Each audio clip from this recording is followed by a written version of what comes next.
Caros amigos, bem-vindos a mais um episódio. Neste vídeo falaremos sobre mais um importante cabo submarino cortado no Mar Báltico e do porquê.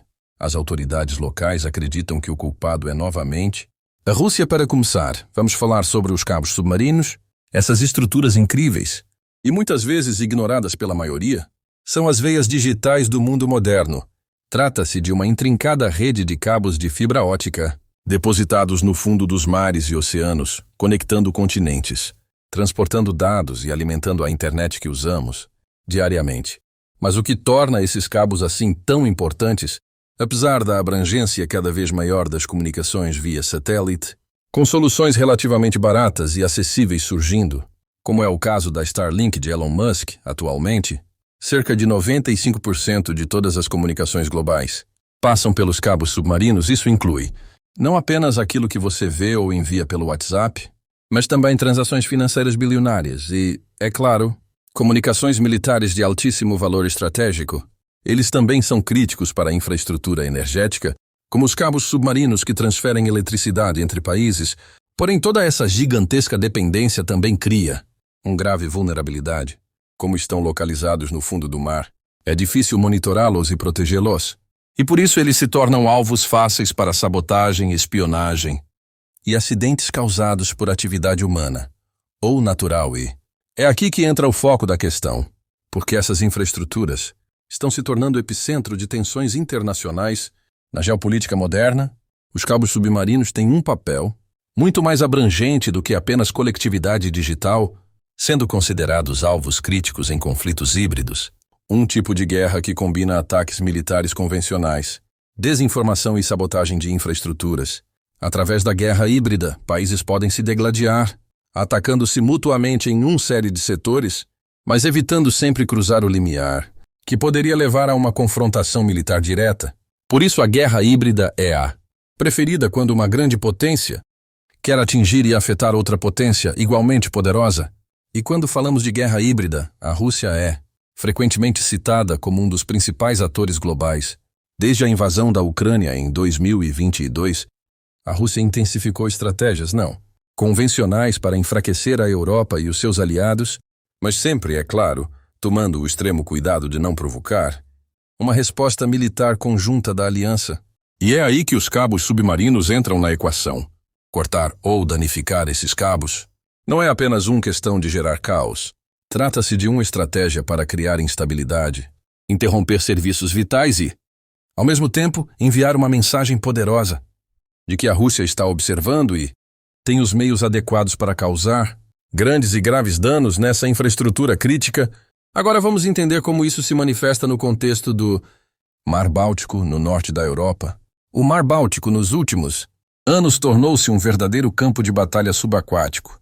E não estamos falando apenas de cabos de internet, mas também de infraestrutura de energia.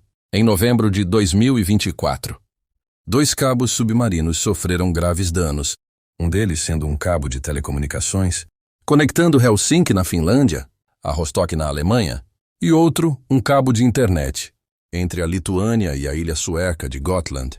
Ambos foram cortados quase simultaneamente, aumentando as suspeitas de ter sido um ato intencional de sabotagem. Autoridades alemãs e suecas imediatamente levantaram suspeitas de sabotagem, com o ministro da Defesa da Alemanha, Boris Pistorius, chamando o incidente de ato de guerra híbrida, e apesar de não ter apresentado nenhuma prova convincente, acusou a Rússia de estar por trás desse ataque.